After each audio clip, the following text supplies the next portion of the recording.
ይሄንን ሰውዬ ፕሩቭ ማድረግ አልችልም ግን 9 ቁጥር ነው ማን ሚካኤል መሪኖ 9 ቁጥር አርቴታ ለዓለም ግሊች ነው የሰጠው ማን ለስፔን ብሔራዊ ቡድን ግሊች ነው ያስረከባቸው ይሄ ሰውዬ ጤነኛ አይደለም ማን ሃላንድ ሌቭል አይነት ቦታ ያያዝ ነው ያለው ምንድነው ቦክስ ውስጥ እንዴት ነው ያገኘው ኳሱ ኩባርሲ ጀለጠው የተተፋ ኳስ ያገባት ሄዱ ማን ባለፈው ያገባውን ጎል ይዩት አሁን ማን ፖርቹጋል ላይ ያገባ 90 ምናምነኛው ደቂቃ ላይ ስፔንን አሳለፋቸው ዛሬም ማለት ነው ተቀይሮ 80 ምናምነኛው ደቂቃ ይሄ ሰውዬ እግዚአብሔር ጤነኛ ሚካኤል መሪኖ ጤነኛ አይደለም ማን ዩኬሬሽን ያስፈራራው ነው አሁን ፕሪሚየር ሊግ ላይ የፈራዋለው ነው ከዚህ በኋላ ገብቷላ ስፔን ያማል ነው ቁልፉ ላለው ሜሪኖ ነው መሰለኝ ሜሪኖ ማስተር ኪ ነው ገብቷቸዋል የሁሉንም ብሔራዊ ቡድን እንትን መክፈት ይችላልበታል የሁሉንም ብሔራዊ ቡድን ዲፌንስ መክፈት የሚችል ሰው ነው እንዴት እንደሆነ አላቅም በጣም ነው የሚችለው ማን ዛሬ ማለት ነው ቤልጂየሞች በጣም ዛሬ አንድ ጎል አግብተዋል ስፔን እስካሁን ድረስ ቶርናመንቱ ላይ ያልገባባቸው ነበር ገብቷል አይደለም ዲከተላራ የሚገርም ቴስት አገባባቸው ማለት ከዛ በኋላ ግን ሙሉ ለሙሉ ስፔን ነው የተጫወተው ሙሉ ለሙሉ ገብቷል አይደለም ማለት ነው ዲዘርቭ ያደርጋሉ ማለፉን አሁን ሰሚ ፋይናል ገብቷል እዚህ ዓለም ዋንጫ ላይ ስፔን ዋንጫ ከበላች እንደ ሜሪኖ ማንም ሰው ዋንጫውን እንዴት ተሸክሞ አምጥቶ ለሀገሩ ያስረከበ ተጫዋች ስፔን ውስጥ አንድም እንዲህ ተሸክሞ ይዞ መጥቶ እንኩ ብሎ ዋንጫ እንዳስረከባቸው ነው መቁጠር ያለበት አባቴ ስፔን 2 ቤልጂየም 1 እጅግ በሽርፍራፊ ሰከንዶች ባለቀ ደቂቃ ላይ እንደምትመለከቱት የአርሰናሉ ድንቁ ተጫዋች ሜሪኖ ቡድኑን አሁንም ታድጎ ይዞ ወጥቷል ጀማው በአግባቡ ማለት ነው በነገራችን ላይ ቤልጂየም ቲቦ ኮርቷ ተቀይሮ መውጣቱ በጉዳት ምክንያት ምን ያህል እንደጎዳቸው በረኛው የሰራውን ስህተት ተጠቅሞ ነው ሜሪኖ ከርቀት የተመታኳስ ሲተፋው እንግዲህ ይሄ ልጅ ቦክስ አጥቂ ነው የሚመስላችሁ በቃ አነፍናፊ ነው ቦክስ ውስጥ እኔ ቀይሮ ያስገባዋል እዛ ውስጥ ያነፈነፋል ጠቅ አድርጎ ጎሉን አስቆጠረው ያው ስለዚህ ተጫዋች ከኛ በላይ ሌሎቻችሁ ታውቃላችሁ የሚል ግምት አይደለኝም እኔ እንደ አርሰናል ደጋፊነት በደንብ አይቻለሁ እንዴት ተቸግረን በተጎዱብን ሰዓት ተጫዋቾቻችን ማለት ነው ተሸክሞን ይዞን ሲወጣ እንደነበርና ቦክስ ላይ ምን ያህል የመጨረስ ብቃት እንዳለው ጠንቅቀን ነው ምናቀው ለማንኛውም ግን ሚካኤል ሜሪኖ ይሄንን ዋንጫ ስፔን ካሳካችሁ እንዲህ ተሸክሞ የሰጣት ይህ ድንቅ ተጫዋች ድንቅ ተጫዋች ሚለው አይገልጸውም ከዛው ስፔን አሁንም ቢሆን በዚህ ዋንጫ ፉክክሩ ላይ አለችበት ግን አመርቂ ቡድን አይደለች አሳማኝ ቡድን አይደለች ለሃለማዋሸት ማለት ነው ስፔን 2-1 በሆነ ውጤት አሸንፋለች ጀምአው ምን ትላላችሁ ዋንጫ ትበላለች ግን እቺ ቡድን ሐሳባችሁን አካፍሉኝ ይመቻችሁ ሚካኤል መሪኖ እንደተለመደው የስፔን ያደጋ ጊዜ ተጠሪ ሆኖ ስፔን 2-1 ቤልጂየምን አሸንፋ ወደ ሴሚፋይናሉ ከፍራንስ በኋላ መቀላቀል የቻለች ናሽናል ቲም ሆናለች የሚገርም ጨዋታ ነው ሴሚፋይናል ላይ ፍራንስ ከስፔን የምንመለከተው የሩዲ ጋርሻው ቤልጂየም ግን በጣም መምጣት ከነበረባት ርቀት ረጅም ርቀት መምጣት ትችላለች ብዬ አስባለሁ በዚህ ጨዋታ ላይ ስፔኖች ቶታሊ ጌሙን ዶሚኔት አድርገውት ነበር አስቀድሞም በፋቢያን ሩይዝ አማካኝነት 30ኛው ደቂቃ ላይ ጎል አስቆጥሮ ነበር ከዛ በኋላ ግን ዋን ሞመንት ገሏቸው ነበር ፈርስት ሃፍ ላይ 41ኛው ደቂቃ ላይ ዲኬትሌር ክሮስ የተደረገለትን ኳስ በማስቆጠር አቻ አረገ ጌሙ ከዛ በኋላ ሰከንድ ሃፍ ድጋሚ ስፔን ጫና ፈጥራ መጫወት ይችላል ነበር ነገር ግን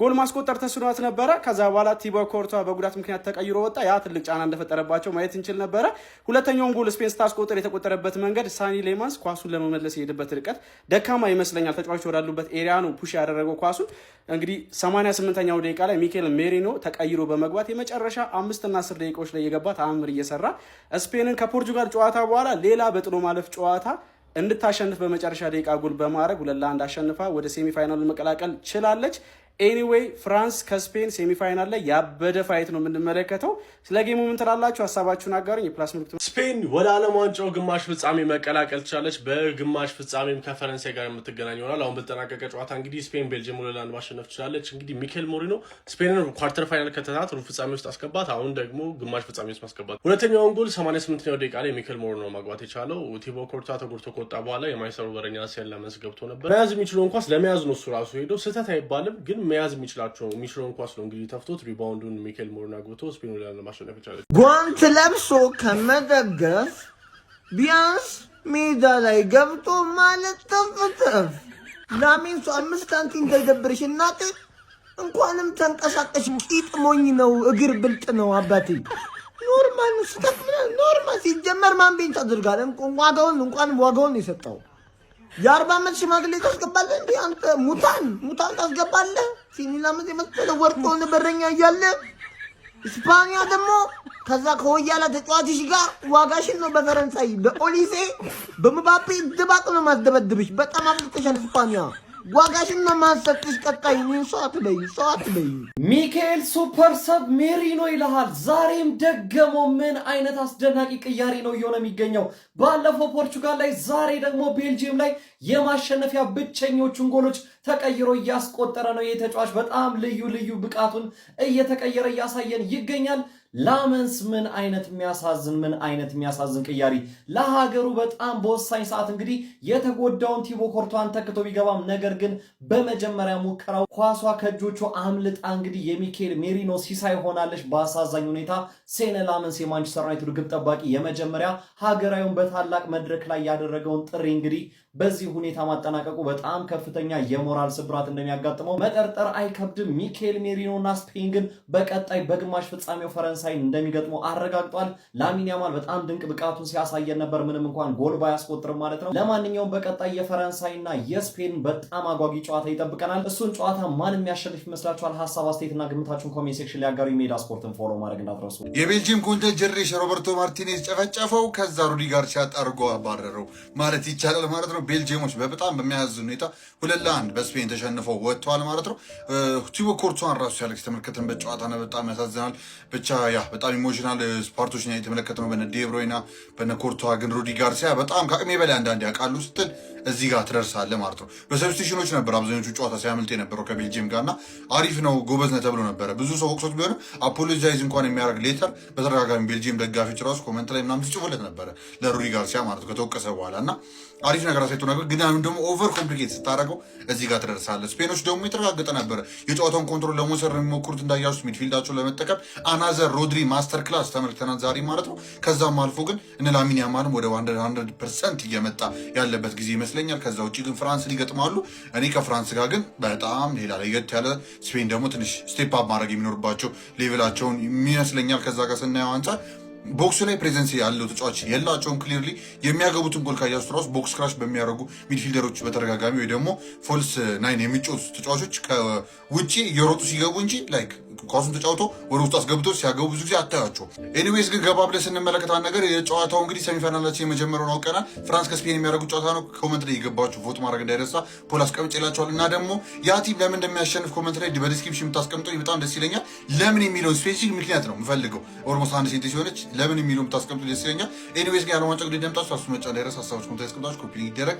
ከዛ ደግሞ ወደ ቪዲዮችን መለስ። ኮፒ ሊንክ በደንብ ይፈልጋል ቪዲዮ እየበዛ ስለሆነ ዛሬ እንቀጥል እና እሱ የመጣው ደግሞ ከእንደዚህ አይነት ከቻንስ ክሬሽኑ አይነት ይመስለኛል እና እሷን ማጣጣፍ ይፈልጋል። ላሚን ያማልም 100% አልመጣም፣ ግን ስቲል እንዲህ እንደሚጫወት ተሽቷል። ብጥብጥ ነው የሚያደርገው። በቃ ምንም ሰላም አይሰጠም እሱ ሜዳ ላይ እስካለ ድረስ። ከዛ ውጭ ባለው ፋቢያን ሩይዝ ነበር ማስቆጠር ይቻለው። ቦክስ ክራሽ ሲያደርግ የታወቀውን ፋቢያን ሩይዝ በቃ አለቃ አይታችሁታል ያገባበትን መንገድ። ከዛ ውጭ ባለው ደግሞ ሚካኤል ሜሪኖ በጣም በሚያሳዝን ሁኔታ ኮርቷ እንግዲህ ተቀይሮ ከወጣ በኋላ ሰከንድ ሃፍ አካባቢ ላይ ከመጀመሩ ከዛ ሴን ላመንስ እንዳያችሁት ገብቶ ነበር። ሴን ላመንስም እድለኛ አልነበረም። አሪፍ ኳስ አድኖ ቢሆንም እሷን ኳስ ግን በመጥፋቱ የመጣ ሜሪኖ ደግሞ በጣም ስማርት የሆነ ተጫዋች ቦክስ ውስጥ የሚሰራውን ነገር ጠንቅቆ የሚያውቅ እኔ የሚያስታውሰኝ የእሱ ማለት ነው። ቦክስ ክራሸሮች አሉ ኦብቪየስሊ የእሱ አይነት ታይፕ ኦፍ ሚድፊልደርም ነው ብዬ አስባለሁ። ነገር ግን ይሄ አጥቂ ቦታ ላይ እንደማን መሰላችሁ? እንደውም አይ ቲንክ ፐርፌክት ኤግዛምፕል ለሁላችሁ ስኮት ማክቶሚናይ ነው። ትዝ ካላችሁ ቦክስ ውስጥ እንዴት እንደሚንቀሳቀስ የእሱ አይነት ቫይብ ይሰጠኛል። ሚካኤል ሜሪኖ በጣም ኢንቴሊጀንት ነው ኢን ዘ ቦክስ። እሱን በጣም ልንሰጠው ይገባል ክሬዲቱ ማለት ከቤንች ተነስቶ ዛሬ ማድኗቸዋል። የሚገርማችሁ ነገር ዴላ ፉንቴ ማለት ነው ለዚህ ነገር ጉዳይ ብሎ የቻንስ ክሬሽን አይነት ለመቀየር ቪክቶር ሙኞዝ አለለት፣ የሬሚ ፒኖ አለለት፣ እሱን አልተጠቀመም። ከእንደገና ዊንግ ላይ እንግዲህ ፌራን ቶሬስ እንዳታረገው ደግሞ ከእንደገና አልፎ ደግሞ ሌላ ላቸው የፈለጉት ቦርሃ ኢግሌሲያስ ለምን መጣ? እንደ 9 ቁጥር መጠቀም ካልፈለግ ቦክስ ፕሬዘንስ ያለው አጥቂ ከፈለግ ማለት ነው። ይሄን እዛ ጋር ያለው እሷን ቀሪየር እያረክ ማታስተካከል ከሆነ ከፍራንስ ጋር እንደዚህ ላክ ብታረግ ሊሆነ ደቂቃ እንደዚህ ጸጥ ብትል ና አይሰራም። በቃ ይገለዋል። ቤዚክሊ ሌላ ምንም ልል አልችልም። ብቻ ያ ግን ለስፔን እስካሁን ድረስ በጣም በጽድት ባሉ ሁኔታ ኦልሞስት ተንቀሳቀሱ ነው። በጣም በየቦታው እንግዲህ አባብ አቨሬጅ በሚባል ሁኔታ ሁሉም ሰው አሪፍ መጫወት ችሏል። ፔድሮ ፖሮ ነበር ዛሬ ትንሽ አልጥም ያለ እንቅስቃሴው። ከዛ ውጭ ባለው ግን ስፔን ሁሉም እንዳያሱት አባብ አቨሬጅ የሚጫወቱት ደግሞ ያው ከፍ ያለውን ደግሞ የሚጫወቱት እነ ሮድሪክ የመሳሰሉ ተጫዋቾች እንደምታዩት ነው። ፔድሪም ገብቶ አሪፍ እንቅስቃሴ አድርጎ ነበር ቤንች ከመደረጉ አልፎ ማለት ነው። አሪፍ እንቅስቃሴ ተመልክተናል። ከሁሉም ብቻ ስፔን አልፋ ፍራንስን የምትገጥም ይሆናል። ቅድም እንዳልኳችሁ ግን ከሁለቱ አሸናፊ እናንተ ማን ነው? ሀሳባችሁ ኮሜንት ላይ ማስቀመጥ እንዳይረሳ። ፖል ላይም ቮት ማድረግ ትችላላችሁ። ቀጣይ እስክንገናኝ ድረስ ይመቻችሁ። ሚካኤል ሜሪኖ ይላል ሚስተር ክላች ብቻውን ከ16 ውስጥ 8 ውስጥ ከ8 ውስጥ 4 ውስጥ አስገባቸው ማለት ነው። ሚኬል ሜሪኖ ሚስተር ክላሽ 86ኛ ደቂቃ ላይ ገባች፣ 88ኛ ደቂቃ ላይ አገባች። ገባ አይደለ? እያጠናሽ ነበር እስካሁን የቆየችው የቤልጂየምን ዲፌንስ ላማንስን ምናምን እያጠናሽ ስለነበረ ነው። ሲዲ ስፖርት ይመቻችሁ። እንደዚህ አድርገው ሰዎች እያጠናቸው ነበር። አጥንቶ ገባና በ2 ደቂቃ እና ባያጠናቸው በ2 ደቂቃ ያገባል። ገባ አይደል? ሲጀመር ላመንስን ሲያስገቡት ነው እንደሚወድቁ ያወቁት። በአርሰናል ተጫዋች እንደሚወድቁ አላወኩም እንጂ ላመንስ ሲገባ አፈሰሰ ነው ምን ገባ። ኮቶዋ እኮ እየተደበደበ ነበር። ከዛ ላመንስ ሲገባ አሪፍ በረኛ እኮ ነው አልኩኝና ከዛ መለስ ብዬ ሳስበው ኮቶዋ እያዳነ የነበረው ኳሶች ትዝ ሲለኝ ገባ አይደለ?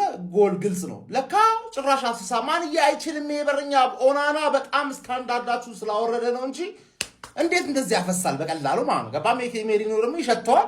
2 ደቂቃ ተረዳኝ አይደለ? ስፔን አለፈች ነው ብል ኮንግራቹሌሽንስ። አሁን ግን እኔ እመኑ ነው የምላችሁ ማለት ነው ሌቭል አፕ ካላደረጉ በስተቀር ሚኬል ሜሪኖ ምናምን ካላገባላቸው በስተቀር ፈረንሳይ ትደበድባታለች ማለት። ሰሊባ ላይ ሚኬል ሜሪኖ ካገባ ነው ያደንቃሉ። ያውቃል እኮ የቱ ጋር እንደምትገኝ ሽር የሆንክተውዬ ማለት ይመች። ሜሪኖ ምን አገባ? በማይመለከት ለምን ትገባለህ ብዬ ነበረ ባለፈ ፖርቹጋል ላይ ስታገባ። ዛሬ ግን እንዴት እንዳረካኸኝ የኛ ልጅ በመሆንህ እንዴት እንዳኮራኸኝ አንተ። እንደዚህ አይነት ክሊኒካል አጥቂ ነህ እንዴ ማንዬ? በቃ እኔ አሁን ማለት ነው አርቴታ ምን ያህል ተጫዋች መቀየር እንደሚችል ነው ያሳየኸኝ አባቴ። ምን አይነት ዘቲንከር ማን ይሆን ከተጫዋች ነው ይመለከታል። በሚመለከተ ጉዳይ ላይ ነው ጎል ያስቆጠርከው። ባለፈ አስከፍተኸኛል።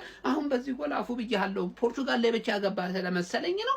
አሁን እዚህ ስታረገው ስላየው አንተ የምትለየው ድንቁ ተጫዋች ነህ። በቃ የአደጋ ጊዜ ተጠሪ በአግባቡ ማለት አንተ ነህ። ምን አይነት ተጫዋች ነህ ማንዬ? አንተ ቡድኑን ለ2 ተከታታይ ጨዋታ እንዴት ተሸከመ ወደ ቀጣይ ዙር ማንዬ? 4 ውስጥ ከተታት እኮ። አረ ትችላለህ ሜሪኖ ትችላለህ ማንዬ። ይመለከታል፣ የዛሬው ጉዳይ ይመለከታል። እኔ አባት ይሄ ሰውዬ ምን ነክቶ ነው? ሜሪኖ ምን ሆነ ነው እንዴ? ይሄ የአሚል ያማን ቡድን እኮ ነው። በቃ እሱ ነው እንደዚህ ማድረግ ያለበት እንዴ። ምንድነው ቀይር ያለው የሰውዬ? እሺ እንደዚህ አይነት ጸባይህን ማለት እዚህ ወርልድ ካፕ ላይ ጨርሰህ ትመጣለህ። እሺ ፕሪሚየር ሊግ ላይ ይሄንን እንደዚህ አይነት ነገር ምንም አንፈልግም። ያም ማርቲኔሊ መጨረሻ አካባቢ እንደዚህ አይነት ጸባይ እያሳየ ነበር። ዋንጫ እንዲህ ነው እንደሚያደርገው? ለዋንጫ አዲስ ነህ? ምንድነው ዋንጫ ይቀይራል እንዴ? ተረጋጋ እንጂ ማን ምን ሆነ ነው? ተሸክሟቸው ከ8 ውስጥ እዚህ አመጣቸው። አሁን ከፈረንሳይ ጋርም የሆነ ነገር ፈረንሳይን እስቲ ጣላት እስቲ ይመችሽ። እኔ ይመቻችሁ ስፔን በቃ እንደምንም ብለህ ጣላት እስቲ ፈረንሳይን እናያለን እሱ ጋር እንዴ። አንተ ሜሪኖ ጭራሽ የማይገባ ቤልጂየምን 2-1 ጠቅ። ሜሪኖ ታቆማለህ እንደዚህ አይነት ነገር አይቻልም። እዚሁ ጨርሰህ ፕሪሚየር ሊጋችንን እንዳታበላሽ በእንደዚህ አይነት ጸባይ ዋ